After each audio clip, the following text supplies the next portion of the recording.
A simple elderly woman was ignored in a tech store. One day later, her billionaire son buys the company. Margaret Wilson adjusted her simple beige cardigan as she stepped into TechNow, one of the country's largest consumer electronics retailers. At 76, she wasn't comfortable with the latest gadget, but her decade-old laptop had finally given up, and her son James insisted she replace it. "I'd just tell them what you need it for, Mom," he'd said over the phone from his penthouse in Manhattan. "They'll help you." The store buzzed with activity. Young people congregated around gleaming displays, while staff in bright blue polos darted between them. Margaret clutched her worn leather purse tighter and approached the customer service counter. "Excuse me," she said softly to a young man with gelled hair who was scrolling through his phone. "KD, I need help finding a new laptop." The employee, whose name tag read Brad, glanced up briefly. "All laptops are in aisle 7, he said, gesturing vaguely to his right, before returning to his screen. "I was hoping for some advice," Margaret continued. "I'm not sure which one would be best for." "There are comparison charts on the displays," Brad interrupted, not looking up. "Or you can check the website." Margaret stood there for a moment, then nodded and shuffled toward aisle 7. The sleek machines displayed there, with their technical specifications and unfamiliar terminology, might as well have been written in hieroglyphics.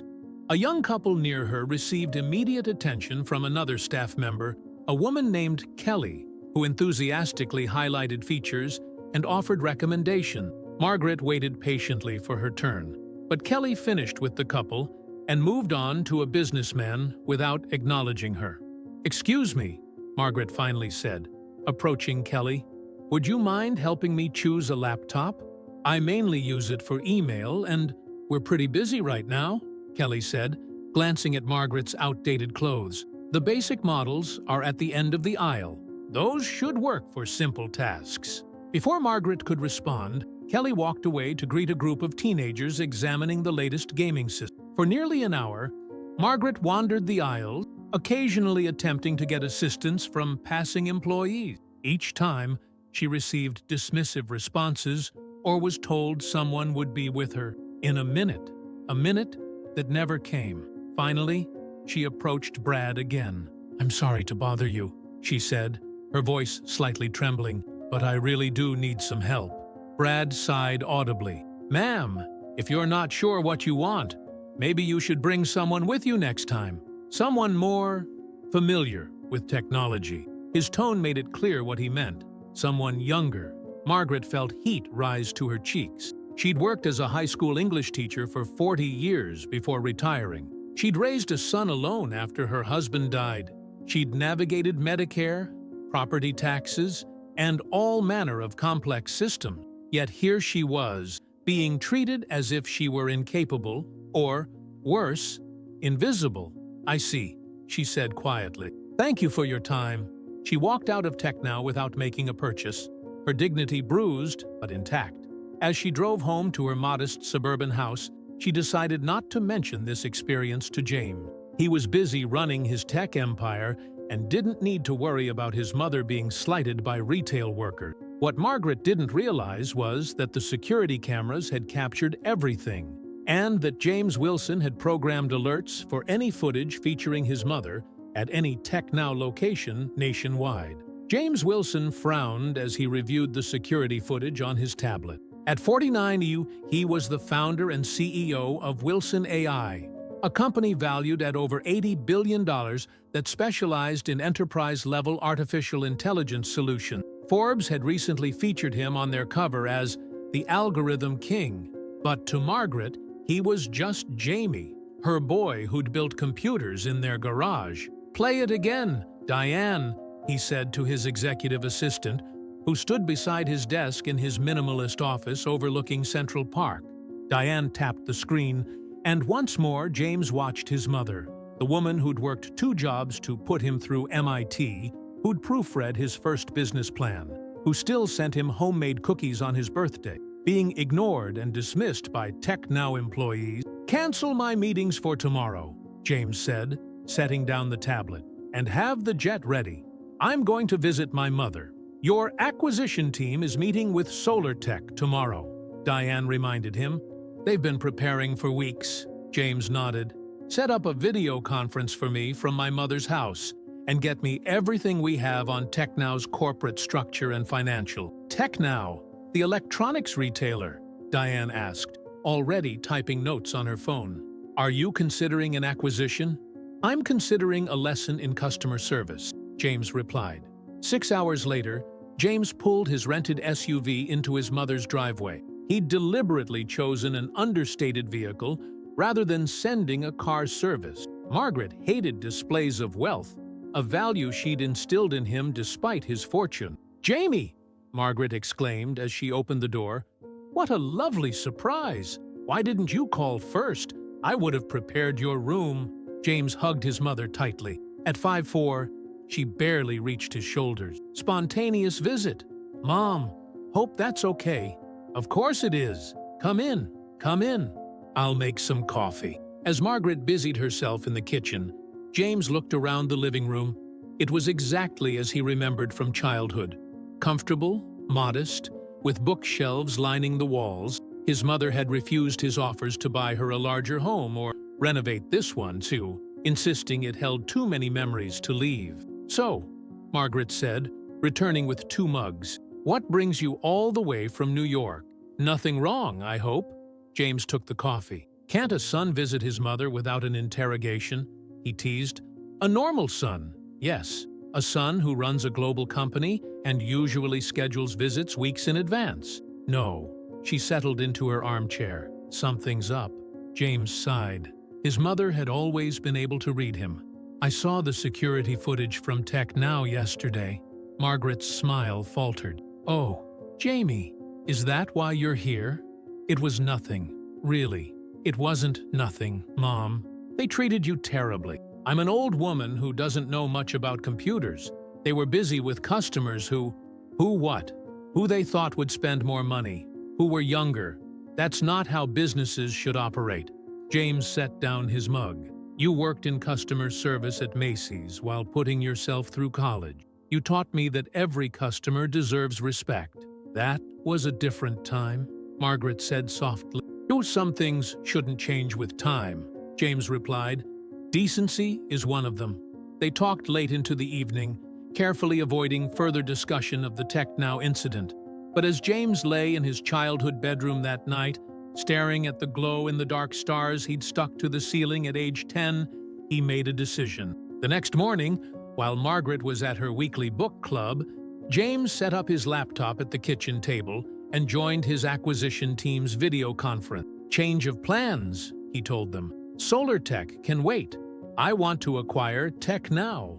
TechNow is a publicly traded company with a market cap of $3.2 billion, said Evelyn Martinez, Wilson AI's head of acquisition, her face serious on James's laptop screen. "And it's not exactly a small purchase, even for us." "I'm aware," James replied, taking a sip from the mug his mother had left for him. It was his childhood Superman mug, chipped but meticulously preserved. "What's their stock performance been like?" "Down 15% over the last quarter. Their online sales are being crushed by competitors, and their brick-and-mortar strategy isn't adapting fast enough to changing consumer habits." "Perfect," James said. "Prepare an offer at 20% over current market value, contingent on board approval and retention of 90% of store-level employees." The team on the video call exchanged glances. "James," said Michael Chen, Wilson AI's CFO, "I have to ask, what's the strategic value here? Electronics retail isn't exactly aligned with our core business." James considered how much to reveal. These were his most trusted executives, people who had been with him since Wilson AI was just a startup operating out of a converted warehouse. "Sometimes acquisitions aren't just about business synergy," he said finally. "I visited a TechNow store recently. Their customer service was abysmal, particularly to older customers. I see an opportunity to transform their approach while also expanding our consumer-facing presence." It wasn't the whole truth, but it was enough. His team knew him well enough to sense there was more to the story, but they also trusted his instincts. "We'll need to move quickly," if we want to avoid price speculation, Evelyn said. I suggest a two-pronged approach. Start quietly acquiring shares on the open market while preparing the formal offer. James nodded. Make it happen. I want controlling interest by the end of next week. After the call ended, James closed his laptop and stared out the kitchen window at his mother's carefully tended garden. Was he overreacting? Perhaps. But in the tech industry, where youth was worshipped and experience often dismissed, he'd seen far too many instances of ageism. His mother's experience had simply been the tipping point. His phone rang. It was Diane. Your mother is on her way back, she said. And I've just received word that one of TechNow's major shareholders is receptive to discussing a private sale of their 12% stake. Good. Set up a meeting for tomorrow. I'll fly back tonight. He paused. And Diane, keep this quiet. No press releases until it's done. When Margaret returned, cheeks flushed from animated book club discussion, James helped her prepare lunch as if nothing had changed, as if he hadn't just set in motion the acquisition of a multi-billion-dollar company because someone had been rude to his mother. Over turkey sandwiches, Margaret studied her son. You're up to something, James feigned innocence. Just catching up on work between visits with my favorite person. She hummed skeptically. The last time you had that look, you convinced your 6th grade teacher that the dog really did eat your homework by presenting a detailed forensic analysis of the partially digested paper you'd retrieved. James laughed. Gee, that was a masterpiece of persuasion. It was an elaborate scheme to avoid admitting you'd forgotten the assignment, she corrected with a knowing smile. That evening, as his private jet took off, James reviewed the preliminary acquisition documents his team had prepared. Phase 1 of his plan was in motion. Now, he needed to prepare for the aftermath. Within 10 days, Wilson AI had acquired 51% of TechNow's shares, sending shockwaves through the business world. CNBC's headline blared, Algorithm King makes unexpected move into retail. The Wall Street Journal was more measured. Wilson's TechNow acquisition puzzles analysts, shares surge 24%. In his Manhattan office, James addressed TechNow's executive team, who had been summoned for an emergency meeting. Their faces showed a mixture of anxiety and curiosity. Let me be clear, James said, standing before the floor-to-ceiling window. I didn't acquire TechNow to dismantle it or to absorb its technologies. I acquired it to transform it. He clicked a remote, and a presentation appeared on the wall screen. Our first initiative is a complete overhaul of customer service protocols, effective immediately. TechNow will implement what we're calling the Universal Dignity Initiative. The executives exchanged confused glances. Talked. Each customer, regardless of age, appearance, or technical knowledge, will receive equal attention and respect, James continued. Store performance metrics will now include customer satisfaction across all demographics, with particular emphasis on how we treat our senior customers. Mr. Wilson, interjected Carson Hayes, TechNow's CEO, a man known for his aggressive cost-cutting measures. While I appreciate the sentiment, our highest spending demographic is 18 to 35-year-olds. That's where our staff focuses their energy, because that's what drives revenue. James nodded thoughtfully. Interesting perspective, Carson. You're fired. The room fell silent. You can clean out your office by the end of the day, James added calmly. Your severance package is generous, provided you sign the non-disparagement agreement. Turning to the stunned executives, James continued as if there had been no interruption. Within 30 days, every TechNow store will have dedicated staff trained specifically to assist customers who aren't tech-savvy. We'll call them tech translators. Their job will be to explain technology in accessible terms and ensure everyone feels valued. For the next hour, James outlined his vision for TechNow's transformation. It wasn't just about his mother anymore.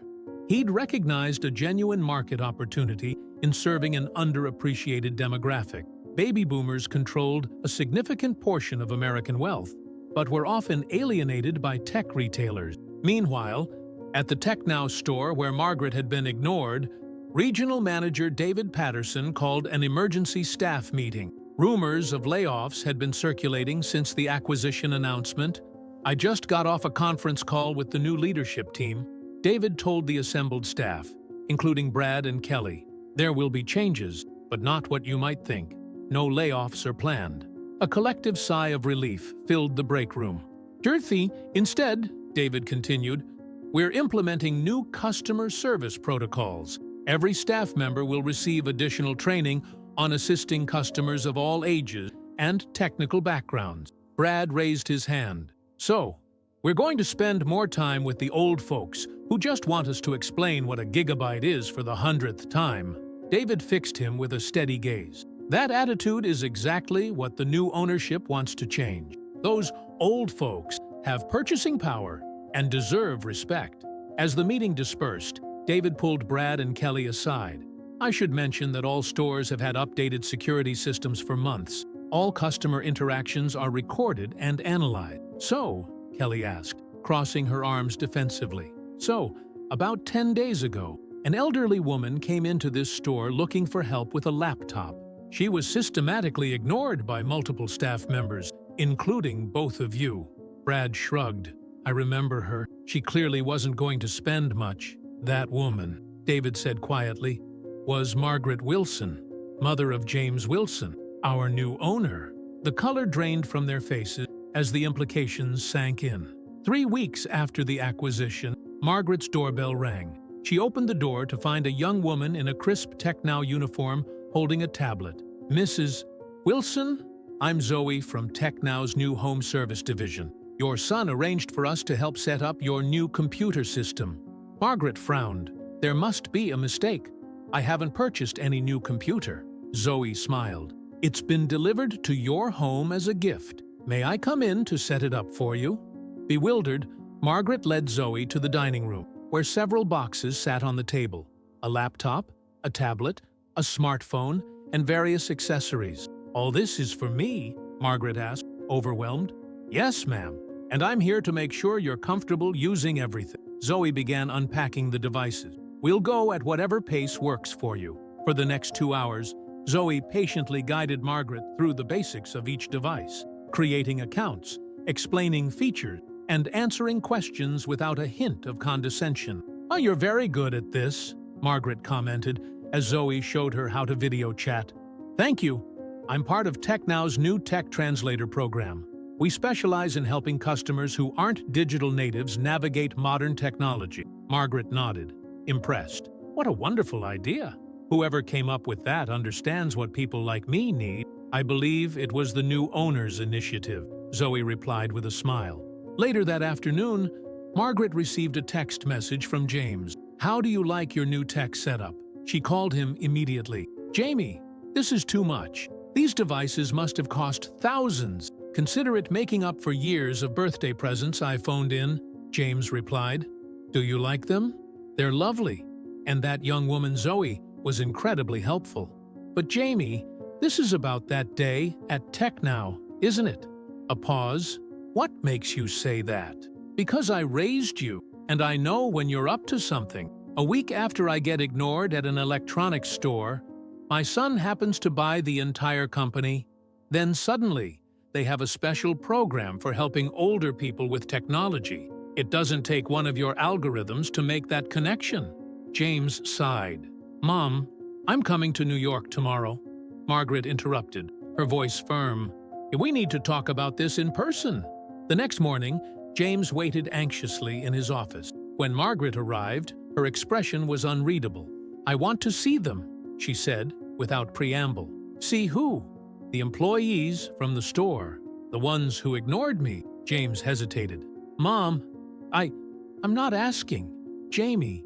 Her tone reminded him of when he'd tried to negotiate later bedtimes as a child. It never worked then, either. An hour later, Brad and Kelly sat nervously in James's conference room. They'd been told that James Wilson himself wanted to meet with them, but not why. They'd speculated endlessly on the drive over. Perhaps they were being promoted as part of the reorganization, or perhaps they were being made examples of and would be fired. When the door opened, they stood respectfully. James entered first, followed by Margaret. Brad's eyes widened in recognition. You're...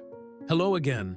Margaret said calmly. "I believe we met a few weeks ago when I was looking for a laptop." Brad and Kelly exchanged panicked glances as recognition dawned. "Mrs. Wilson," Kelly began, her voice strained. "We had no idea." Margaret raised her hand, stopping Kelly mid-sentence. "I'm not here for apology." She took a seat at the conference table, motioning for everyone to join her. James leaned against the wall, arms crossed, watching. "I taught high school English for 40 years, Margaret said. "I've seen thousands of young people grow into adults. Some were kind from the start. Others needed to learn that lesson." She looked directly at Brad, who squirmed uncomfortably. "When you dismissed me that day, what were you thinking?" Brad swallowed hard. I thought you wouldn't spend much money. That helping you would take time I could use with customers who'd buy more expensive items." Margaret nodded. "At least you're honest. And you." She turned to Kelly. "The same," Kelly admitted, staring at her hands. "We're evaluated on sales numbers, and I made an assumption based on your age." "Assumption," Margaret mused. "They're shortcuts that save us time, but cost us our humanity." She straightened in her chair. "My son tells me you're both still employed, despite what happened." Both employees nodded warily. "Good, because I asked him not to fire you." Surprise registered on their faces and on James's. "Mom?" James pushed off from the wall. "When did you ask that?" "Just now," Margaret replied with a small smile. "And you're going to agree because you know I'm right." She turned back to Brad and Kelly. "Firing you would be easy. It might even feel satisfying, briefly. But it wouldn't teach you anything except that power can be wielded arbitrarily." She leaned forward. "Instead, I have a proposal. TechNow's new tech translator program needs experienced staff who understand the company's past mistakes. I'd like you both to join it." "As what? The examples of what not to do?" Brad asked defensively. "As people with an opportunity to grow," Margaret corrected gently. "Sometimes our worst moments can lead to our greatest insights." James watched his mother in amazement. She'd always been wise, but seeing her turn what could have been a moment of retribution into one of potential redemption reminded him why he'd always considered her his most important teacher. 3 months later, Margaret visited the TechNow store again. The layout had been redesigned. There was now a dedicated area called the Tech Learning Center, where customers of all ages received one-on-one assistance. To her surprise, Brad was staffing it, patiently explaining cloud storage to an elderly gentleman. He looked up and saw Margaret. After ensuring his current customer was comfortable waiting a moment, he approached her. "Mrs. Wilson," he said, extending his hand. "It's good to see you again." "Hello, Brad. You seem to be settling into your new role." He nodded. "It's been educational. I never realized how rewarding it could be to help someone understand technology that intimidates them." He hesitated. "Thank you for the second chance. Not everyone would have done that." Margaret smiled. "Second chances are important. My late husband always said that what matters isn't our mistakes, but what we learn from them." Later, as she sat in James's penthouse overlooking the city, Margaret sipped her tea contentedly. "Your company's stock is up since the acquisition," she noted, glancing at the financial news playing silently on his wall-mounted screen. James nodded. "Turns out, there's a significant market for technology retailers that actually respect all their customers." "Who knew?" "I did," Margaret replied with a mischievous smile. "Why do you think I let myself be filmed being ignored that day? I needed to light a fire under you to see the opportunity." James nearly choked on his coffee. "Wait, what? You knew about the security cameras? You planned this?" Margaret patted his hand. "Jamie, dear, who do you think taught you to play chess? I may not understand all your algorithms, but I understand people, especially my son." James stared at his mother in disbelief, then burst into laughter. "You're saying I spent $3.8 billion on an acquisition because you hustled me?" Margaret shrugged, her eyes twinkling. "I prefer to think of it as an elderly woman helping her billionaire son see a valuable business opportunity that also happens to make the world a little kinder." As the sun set over Manhattan, casting golden light across the living room, James raised his coffee mug in a toast. To the real CEO in the family, Margaret clinked her teacup against it, and to second chances for companies, for people, and for underestimated elderly women in tech stores.